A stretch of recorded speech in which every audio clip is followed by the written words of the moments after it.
Alright, Squirm Squad of the past, get ready to roll out. It's time for my testimony.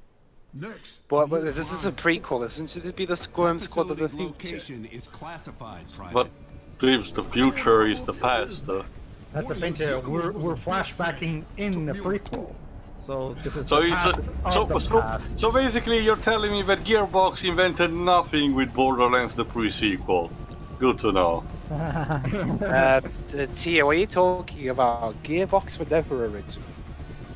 That well, the only thing I will give originality for Borderlands is the weapon design for a lot of them, because there's so much. Oh, that's a cool introduction for level, I would say. Yeah. Like, Also, obligatory Normandy recreation. Also, oh my god, the game all of a sudden looks a lot more... Something is happening. Oh, it's OMG. Not only that, but the game looks more colorful than it's been for most of it too. Like, it's like immediately the moment we start playing this whole thing starting to brighten up. but hang on, wasn't one of Pedro's problems with the later Gears games Too much color. Okay. There needs to be a proper color balance. There's too Well, it's not so much of it's not a problem with this game, because this game has the exact same color scheme as Gears of War 3. It's been using the same engine and everything. Yeah. The Gears of War 3, and by extension the Ultimate Edition of this game, which utilized the lighting scheme of 3, that is a good balance between the the browniness of the first game's original version and what the Gears critics were complaining about. Like, it's a good. Some people prefer, some Gears purists would prefer the game to just stick to its original browniness because it helps. I can understand that personally, but at the same time, I'm also understanding of why they wanted to reach a balance. Gears of War 4 and 5, they basically look like Naughty Dog games. Which, don't get me wrong, there's nothing wrong with that particular look. It's just that if you take away that, it very hampers the supposedly horror atmosphere that this game is supposed to have. Not to mention the difference in consistency. Let me put it this. Overall, colorful, but with a bit of a gray tint to it. Kind of like present-day Supernatural look compared to how Supernatural at first looked, with it being incredibly dark. The meanest bird. When you say Supernatural, Joe, do you mean the genre or the TV show? The TV show. Because I can't say for sure, the only episode I've seen of that series was the Scooby-Doo. Words are words before being a title, Lives. If I remember correctly, even you can even do crossplay between this game and 3, but don't focus on that. What, like in the sense Like, if I had to guess, like having a previous save file, like gives you like a skin for multiplayer, maybe, or something. I wouldn't be surprised. Do they describe how the crossplay works? Like, is it... Jesus. Oh. Damn. I don't know, I'll check in the meantime, Jova. So yeah, as you can tell, this is where the enemy difficulty starts to ramp up with the flamethrowers. Those flamethrowers are incredibly fast flamethrowers, mind you. Shoot the flamethrowers themselves so that they'll explode and kill the Locusts with it.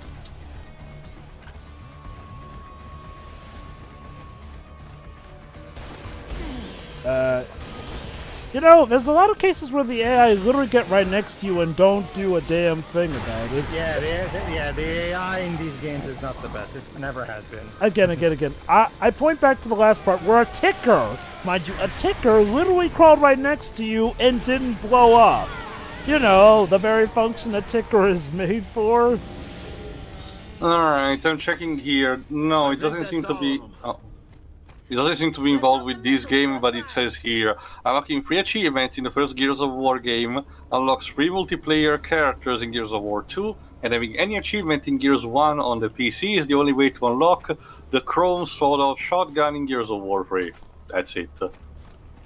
Interesting. Basically, cosmetic and bragging rights. It's kind of like how Valve has some items for stuff like CSGO or Team Fortress 2 relegated to temporary promotions, like buy this particular game and get a bonus item, you know, or donate to this person who's fan creating maps for the game, and you receive this item, this bonus hat, example. Let's see. Survivalist and Scout. There you go. 50 stars. What are ribbons determined? I can understand the others, but not the ribbons. Ribbons basically give you points so that you can unlock rewards for the multiplayer. No, but I don't know what determines that. The others I understand. Gives, for example, is how you know, cut through the enemy or reduce it to pieces, because those are things taken from Doom and all. But I don't know what ribbons details. Like you have to do the headshots, I don't know. Oh, that. I don't know.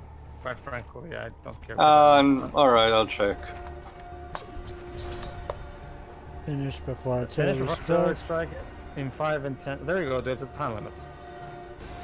Oh, you didn't accept that one either.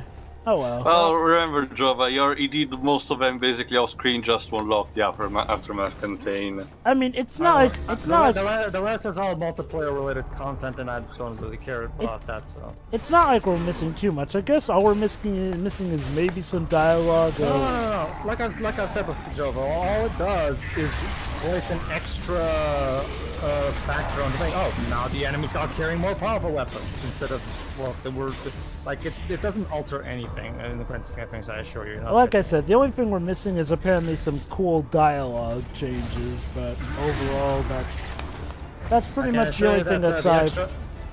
I can assure you that the extra dialogue you do get from accepting those things is not really worth the aggravation. I can understand that, and from what you said, it sounds like Baird's is the most interesting version of it, since as you guys yourselves have been saying, the dialogue in this game is not exactly riveting. Shakespearean.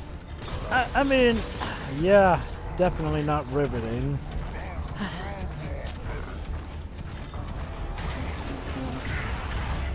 It really is a shame. Like, well, I mean, I guess you could consider this to have been Epic Studios' first relative shame of a release. Epic game.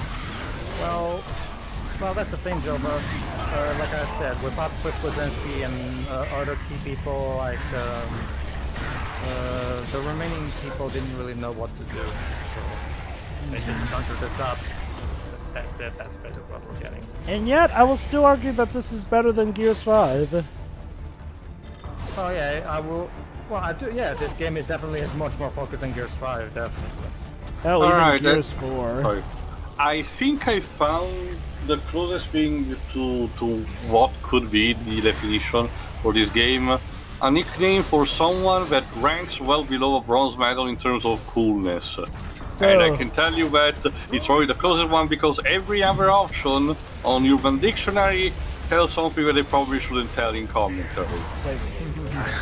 What was even the thing in particular that you typed in for the description? Ribbon, the term that Pedro, but you can get in this game alongside the others like gives, but you don't understand what determines, what causes it, you know. Huh. There you go. I don't know, Joe. I actually do prefer. I will say that I do prefer the gameplay of 4 over the gameplay of this game, not just because they bring back the old control scheme, thank God, but unlike this game, it feels much more like a refinement of 3. Instead of the needlessly experimental gameplay of this one. Well, when I say I prefer this over 4, I'm talking about the games as a whole, mind you. Sure. Like 4. Honestly, Joe, when it comes to the stories of, when you don't know where you're going, just go. We will find a missile eventually. Thank you. Thanks, Cole. Not one of your best one-liners, but it works, kinda. No, I'm sorry, Joe. It's kind of like the script that is given to Cole's voice actor is just lame. Get ready for that tale, because that's going to be Gears 4 in general. That's going to be the status quo for Tom Bissell written Gears games. Lame. I guess that's another reason why I prefer this game over Gears 4. Like, well, at least with this, you know, it's like at least the characters are still better. Yeah, the characters are better here than in Gears 4. For as underdeveloped that they are, I will still take this over Gears 4's new cast because they're just so lame. Their jokes are so lame. God, like, You know, yeah, okay, that's gonna be the new drinking game for Gears 4 and 5. Every time someone says lay, you take a shot. let me put it like this. I can basically sum up Gears 4 as, hello fellow kids, how do you do? It's them trying to be hip and cool with how they quote-unquote swear and all that. Gears 5? Gears 5 is basically weird fan fiction combined with some political agenda mixed into it as well. Yeah. Like, I'll give Gears 4 this. At worst, it's just annoying. And that's when it's at its absolute worst, mind you. Most of the time, it's just dull. Gears 5 is the one that will actively make you rage when you actually think about how bad the story is. That, and it adds in retcons that do not need to be there.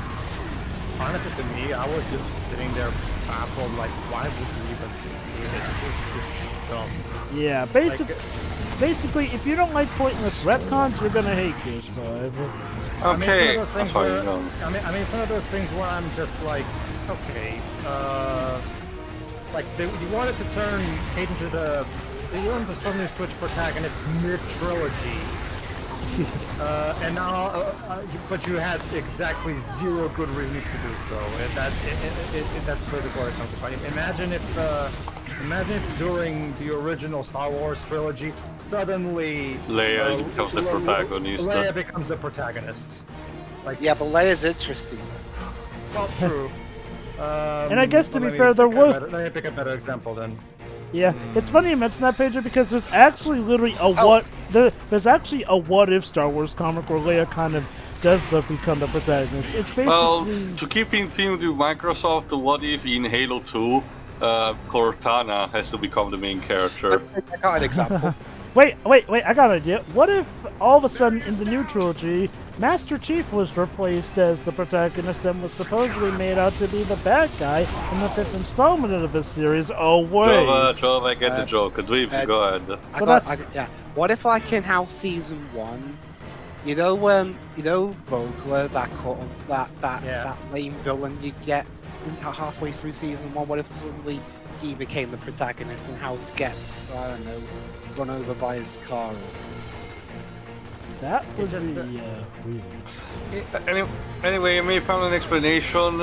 Dribble seems to be like a type of reward introducing Gears of War 3, and they seem to be tied by multiplayer, where you can basically, stick to your character, and by performing certain actions, either doing the story or multiplayer, you can just earn these that are basically cosmetic to apply to your character for bragging rights. So basically, nothing that I particularly care about.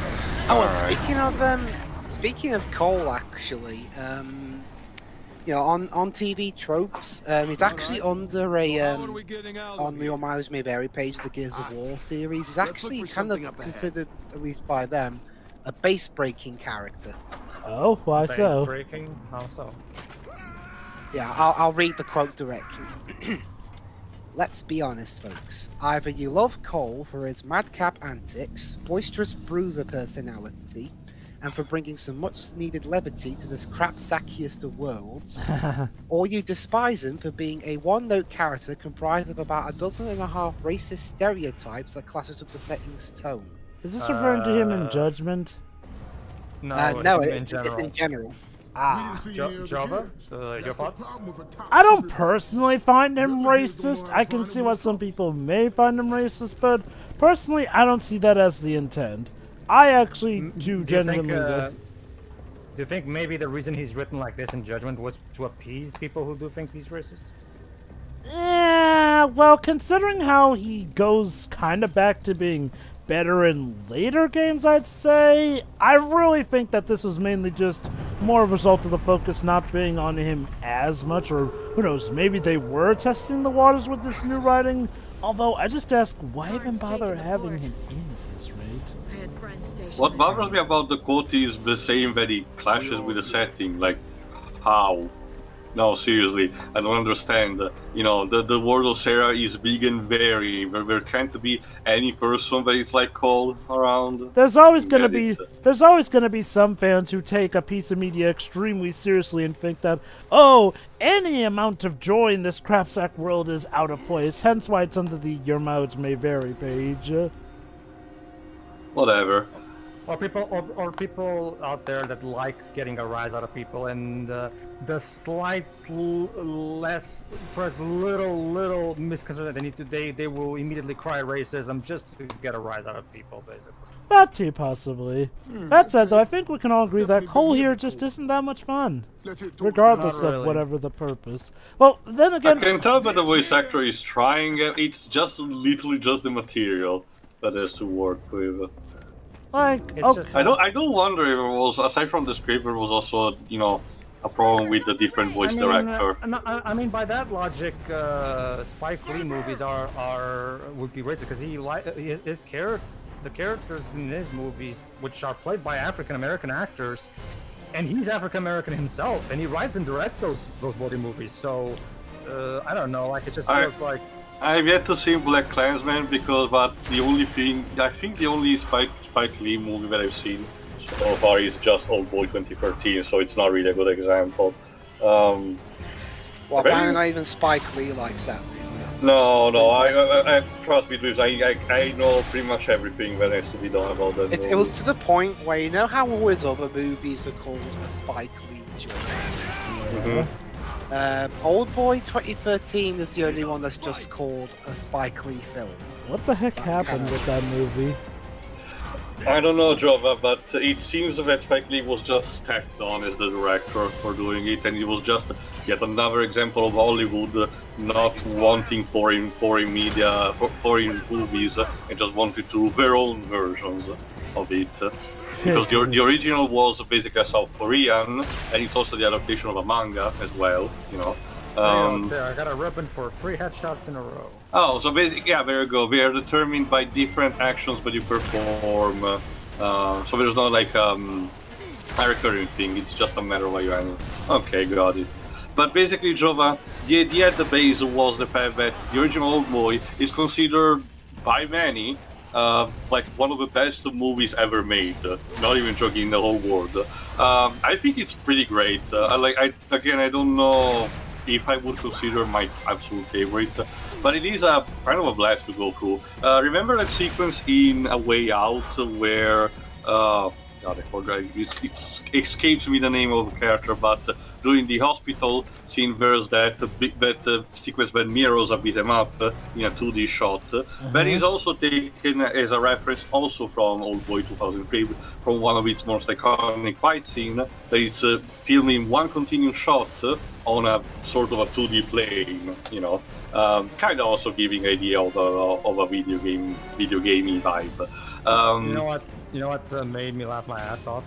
A couple months ago, when people were accusing Cyberpunk 2077 of being racist, and then the director of the game, which is an African American for the record, came out and said to the press, "Stop telling me what I'm supposed to be offended by." Yeah, I think it's that's also the fact that CD Projekt Red is also like being a polished studio composed by people who just want to work mostly. I think that's the thing about Cold Cycle. I mean, yes, he does employ some of the African American stereotypes, but look, here's the thing. Just because we're showcasing stereotypes doesn't mean that, you know, they're automatically racist.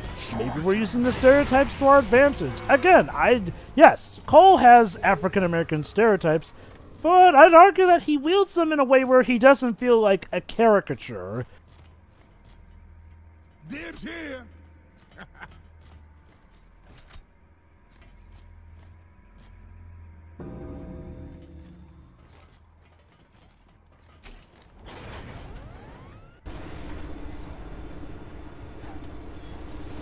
More grubs on the ridge! Take them out! We don't have any cover! Like, he technically does have some of the stereotypes, like, hey, he's a loud, brash black guy wielding a shotgun and all that. Yeah, you can No, say I get that, Joe, but like, again, it seems to be fitting also with the others. In terms of, exactly. you know, He doesn't go out of his way.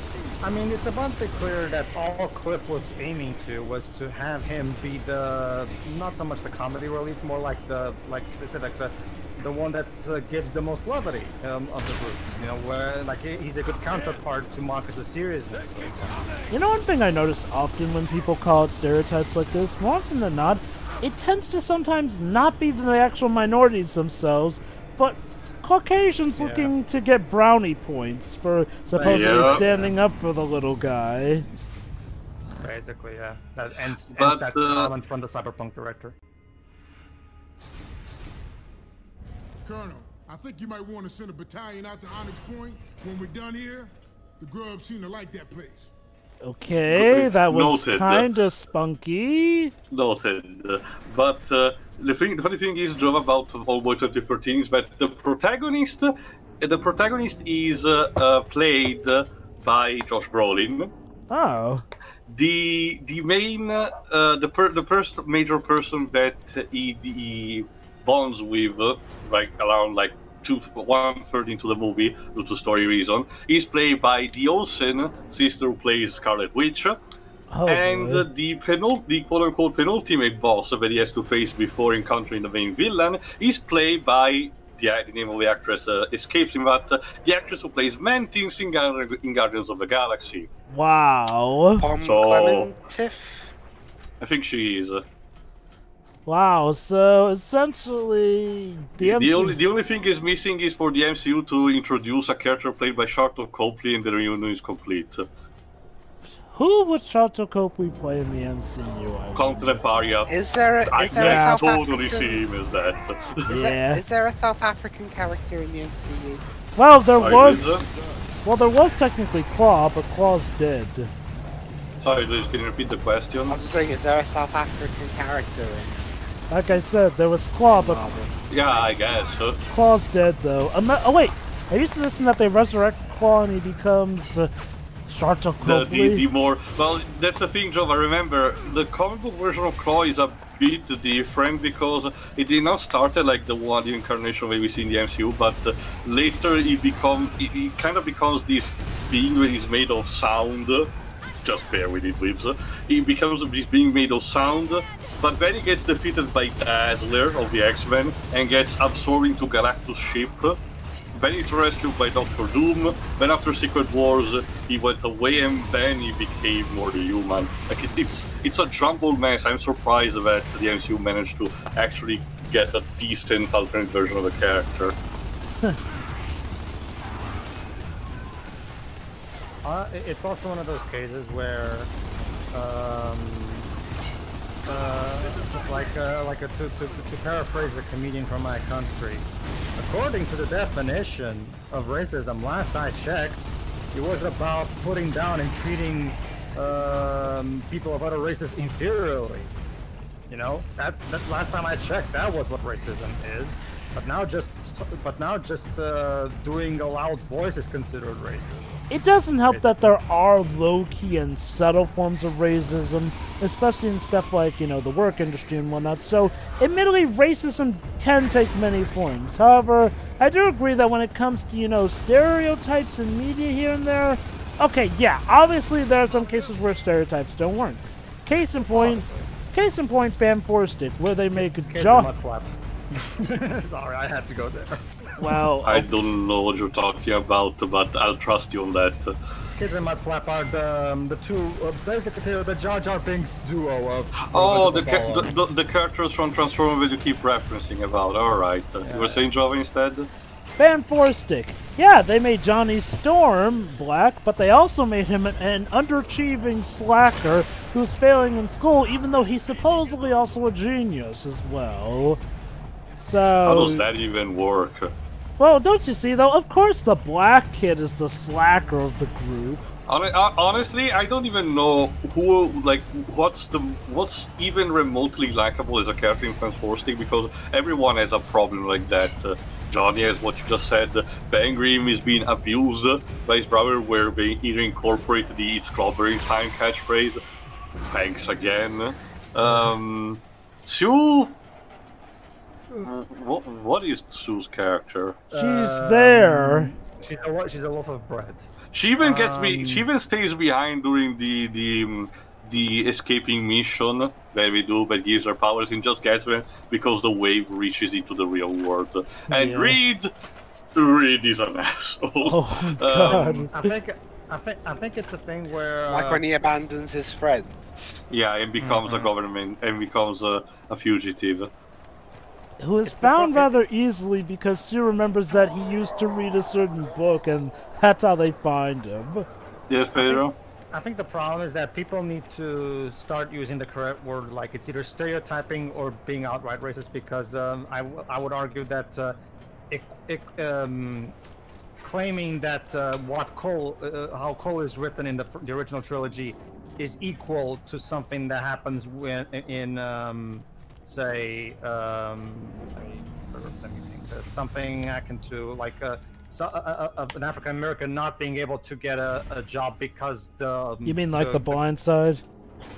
Sure, well, let's go with The Blind Side. Like comparing what happens in that movie to just the way Cole is characterized, to me is like, I don't know, like it diminishes the actual real racist problems that go Not to on mention, there. we also in 3 we also introduced to Jace, which yes, we can argue it as not much of a character, but that maybe expands also in the comics. Like, okay. You know, but also thanks to his backstory in the Round Shadow, we get to know the fact that it's a pretty well-rounded character that has just a tragic backstory in the kind of sense, because he sees a person being murdered in front of his eyes by Ram. Like, okay, give Jace credit, he at least got to be useful still. Like, yeah, you could argue he was more of a bit character here. What the hell but he is still that? got to do some stuff. Comms back online. All units move out to the Museum of Military Glory. We'll take back this city block by block. Lieutenant, you have to tell him what we're doing. All right. Colonel Loomis, Lieutenant Baird here. Lieutenant, what is your position? Onyx Point. We've just activated the lightmass, and we're about to... Not another goddamn word, Lieutenant. That missile is... Again with the subtitle censoring. Colonel, you have no idea At least what let you're him up against. finish. Jesus. What I'm up against. Arrgh. Killed a bunch of worthless Indies. Wow. Yeah, I don't know if I've asked this before, but Now, you want someone who's actually racist in this game? The current, I don't mean out of universe, but in universe, because this is kind of a bastard. Yeah. as I was gonna say, I don't know if I've said this before, but is it me or has the dialogue kind of lost a lot of spunk from the previous game to this one? It is literally just bark order here. We've literally been saying this throughout the entire Wait, play. hold on. I know, but I wanted to give it a chance before. Okay. Oh god. Okay, I What was think... wrong with her face? We're not moving. Okay, Dwibs, I pretty much have worked out the pattern here. The pattern is government official gives order. Maybe snarky response from Barrett, except not really. Constant talking about what's going on right here. Maybe a one-liner or two about shooting a certain enemy. And an attempt at a joke, but overall failing. That's pretty much what this game's dialogue consists of when you get down to it. The way Pedro just spawned right in the room. Jesus. Wow. Sorry, No. But yeah, I that's think exactly the thing. That's exactly the thing. And for those of you who may not know this, yeah, Bear just ignored the Colonel's orders and just armed the lightmass missile so he can take down the Locust and. Which I guess is the entire reason why the team is here in the first place. Wow. Remember, Terry, it was Sophia who had the idea to use the lightmass missile. However, the Colonel, and I'm quoting here, cadet leaves strategy to men with bars. So it's abundantly clear that the Colonel does not want them to use the lightmass. So what we have here is essentially one of the most cliche military stories you can ever get. Oh, look at this. The ragtag bunch of misfits who don't follow orders but get results. They disobey the captain's main order, but that ends up saving the day, but they get put on... the system. But they get put on trial for it. Like, seriously, Star Trek was doing this back in the 60s. Also, come to think of it, this is exactly one of the cliches that we would actually theorizing we would have actually got in one of the previous games. You know, the fact that despite the situation, the military generals are so incompetent at their jobs, you know, that they prioritize, you know, antics like these over, you know, actual common sense. The fact that humanity is in such a dire state. And that was I get the idea that we're technically in an early state after E-Day, so there's still a lot of humans left. But come on, give me a break. Not only that, but yeah, that was part of the charm of the original Gears of War. All the generals had this amazing power to listen to the main heroes who knew what they were doing because, hey, we literally broke Phoenix out of jail, might as well listen to him for what we hired him for. Like, and yeah, this game pretty much circumvents all logic just to check off the cliche box. Including the whole, won't listen to the woman, but her idea ends up saving the day, even though she probably won't want to admit it because she's really a stoic rule follower who just needs a little help from her teammates to get her to be more rambunctious. Seriously, you know, I think, yeah. You know, Joe, even if someone tries to make the argument that this game is less racist, it's definitely more sexist. I know, right? So they made up for that apparently. Oh, good God Almighty! Again, this game, man. And again, mind you, Dwibs and Tio, I'd still would argue Gears 4 and 5 are even worse games still. Great. Aside from maybe the gameplay getting changed back, the dialogue is considering Dal's characterization is completely unlike Cole, you cannot throw the same racist card as people throw against Cole. And Kate is, of course, the super duper awesome badass chick. Obviously, you can throw the whole, you know, putting down women card. So maybe you can. So there's that, I guess. I make an argument for that, I guess. I mean, the plot is lamer. And the dialogue is more like that. The dialogue is lamer. But there's that. Also, I'm trying my best here.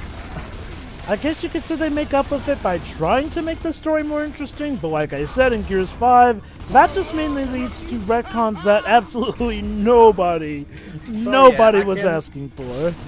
I can assure everybody, the African-American character of the new cast is not at all like Cole, so those of you who are concerned about possible racism, the trade-off is that he's nowhere near as cool as Cole is. So hell, you want a more recent... Take that for what it is, I guess. You want a more recent example, since we're actually, by the time we're recording this, we're also going through the same time. Barrett in the remake of Final Fantasy VII, which again it's technically characterized just the same as the original, ideally, just with new lines and expanded personality.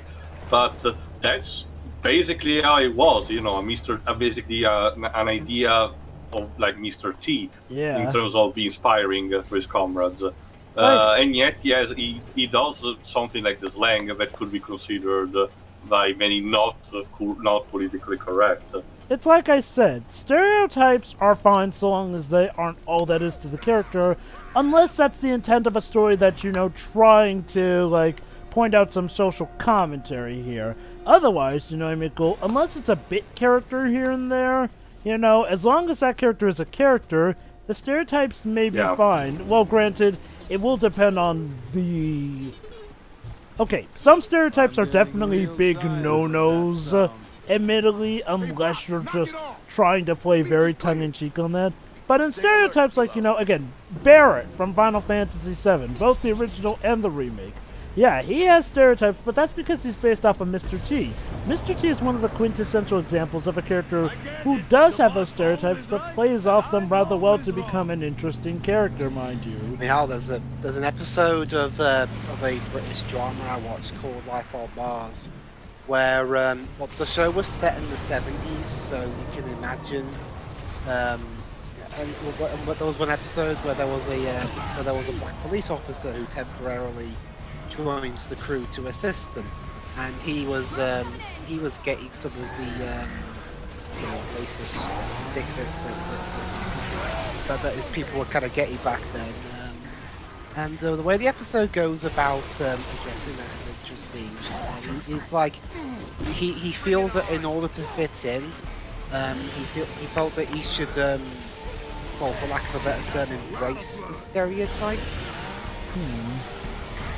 And the whole episode is our main character trying to get through to him. You know, you have to take all this shit that everyone else is giving you. Nice. I should show that episode to Joe to see how he feels about it. Basically, Unfortunately, it's a bit hard to find for anywhere outside of Britain. The moral story here is if you try to please everybody, you'll end up pleasing nobody. you know, now that you mention it, could this game partially be part of the reason why, you know, Kate was a thing? Like, not necessarily the reason for her existence, but the reason for her increased prominence. I remember that was Taylor's theory earlier when the Colonel did that incredibly sexist remark, like that maybe was slowing the ground up for... It's the war profiteer strategy, you know. Planted the seeds on the ground, you know, and then saw the profit later on. So in this case, create the problem so like, that you can then market the it's solution. It's kind of a harsh accusation, so I don't want to say anything for certain. But it does give me the vibe, considering, you know, the person was involved. We technically, I think some of the team was that will do Gears 4 and 5 was involved with this one. Oh yes, quite a lot of them actually. In fact, well, I don't know exactly. I mean, the only person I distinctively know from the previous Gears games that was involved in Gears 4 and 5 was Rod Ferguson.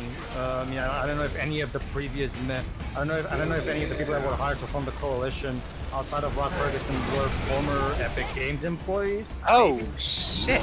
What? Tom Bissell, he co-wrote. I just found out. I was looking into his, Career. Bibliography. He was a co-writer of that book that he co-wrote with Greg Sestero, documenting the making of the Room. wait, The really? disaster artist. Yeah, I've read that book. Huh. Is it like a book? I'm guessing it's like the movie, right? If I had to guess, it's that Greg Sestero, you know, took control of the situation. I guess Greg Sestero was the guy telling the story and all that, and Tom Bissell was, formatting it into, yeah. I mean, he didn't write the movie, but I really enjoyed the book, so...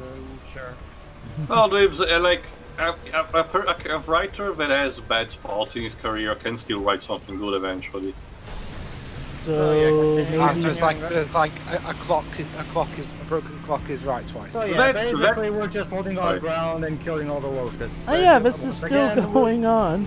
Yeah, much like with Paddock, we don't really learn anything useful in this testimony, really. But don't you see, guys? They held them at the beach, and they did it with honor. Literally, the only plot point that happens during the testimony is that they activate the lightmass missile. That's it. Like, that's literally the only thing that happens in Cole's testimony, really. Also, I love how these enemy boats are literally coming in one by one, like, my turn! I want a piece of them. It's an RTS section, Joe, but so obviously one wave at a time. I mean, it's just a bit... I get why gameplay-wise, but narrative-wise it seems kind of jarring. To be fair, Nino Kuni 2's skirmishes do the same thing as well whenever there's a wave system, to be honest. So this is just common in games. I think the difference is like, with Nino Kuni 2, it makes sense tactically why there would be different waves, you know, with an army here and there, you know, so, especially of how the battles are oriented. Literally fighting a war on large scale. Whereas here, in a war, you don't just launch one ship at a time on the beach. That is literally how you get stagnated. No, the idea is to launch all your ships at once, you know, like in D-Day. Sure.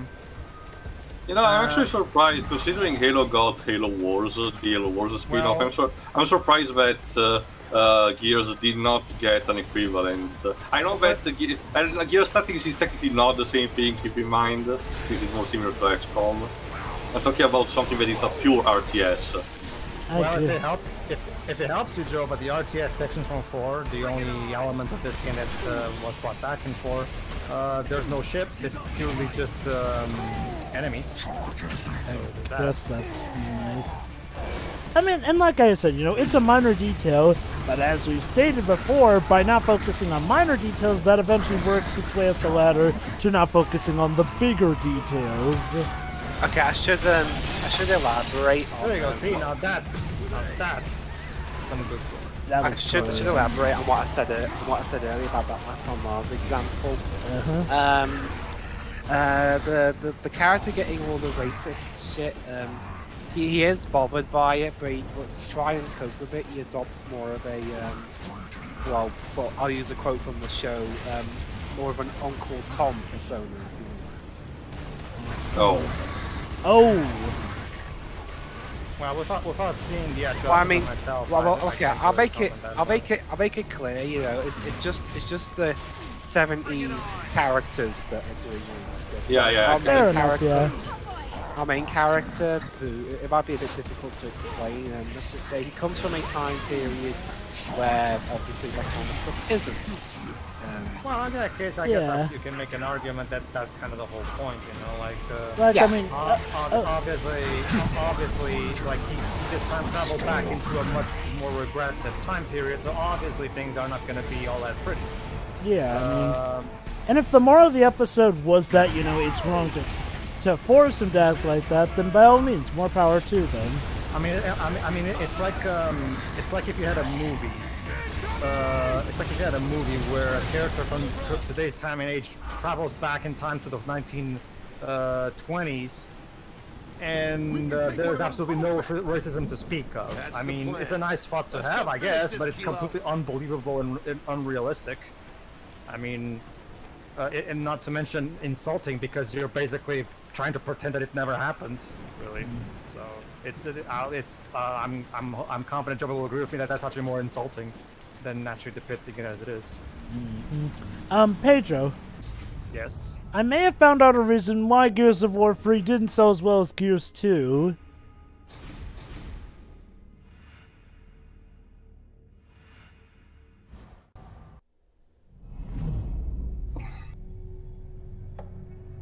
So yeah, we saved the day essentially. God, I fucking hate you. I'm still here. I know that that's what the game wait. to, but I'm sorry, sir. We literally saved it. I'm absolutely sure we have time for this. Is this all the game's gonna be? Trial testimony. The trial gets interrupted, and then we go right back to the trial after dealing with whatever's coming next. Congratulations, Libs. Yeah, exactly. Even.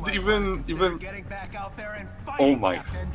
Okay, you first. Wow. Okay, were you just trying to make this guy unlikable? Like seriously. No, Joe, but that's the thing. They make this guy so fucking hateable. And I know it's on purpose. I know that that's the point, but goddamn, like it's gotten to a point where it's not even fun to hate him. It's just frustrating. Like we've mentioned before, this is a war where there's absolutely no point in trying to have it be that, you know, a human would side with the Locusts. So by all logic, this guy has no reason to want to carry out this tribunal for so long when it's at a risk of his life. Just a dick. Yep, that's basically what it boils down to. So now we loop back to Barrett's testimony. Good to know, I guess. So yeah, that was the end of Cole's testimony. Clearly vital. Anyway. Vital. Go ahead, Jova. So yeah, apparently the multiplayer of Gears 2 was not received well, to the point where the beta of Gears 3 had to win back a lot of the crowd. That would probably be the reason why Gears 3 didn't sell as well, because while people did like the overall campaign of Gears 2, a lot disliked the multiplayer, and we shouldn't forget, multiplayer is kind of what brings a lot of the crowd to Gears.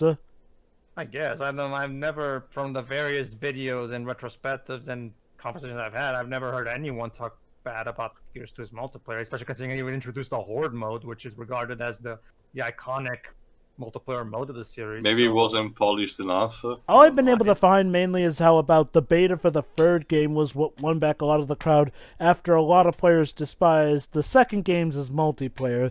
There's not much detail on what was wrong with Gears of 2's multiplayer. I'll have to research that further, but yeah, apparently that seems to be the main reason why Gears 3 didn't sell as well, because a lot of fans were kind of put off by the last game's multiplayer. I guess. I haven't heard anything about that, but I don't really know, I guess.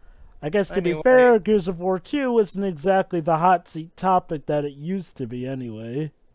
Well, everybody, since the Colonel is a fucking moronic douchebag, Yeah. I guess we're just gonna have to continue testifying further. Lord almighty. I mean, hell, there could be nuclear Armageddon going on and he still have us testify. Like, Not only that- hell, if Rom showed up all of a sudden and stabbed them in the fucking heart, Mo's like, continue. But dude, you just stabbed you. No, and you continue. Not only that, but when you get down to it, what exactly have the heroes done that was so bad aside from, oh, they disobeyed this one order, even though it seems to have been overall for the best, honestly. At this point, this guy's not even a character. He's a fucking cartoon. Yeah. No, actually, I think I've got a theory. Go ahead.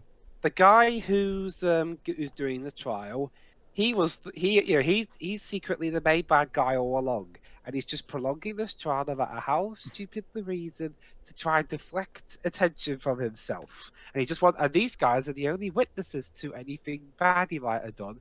So he just wants to get the trial done no matter what, just so he can get rid of them. Alright, I'll see you for the next part. See you then. See ya.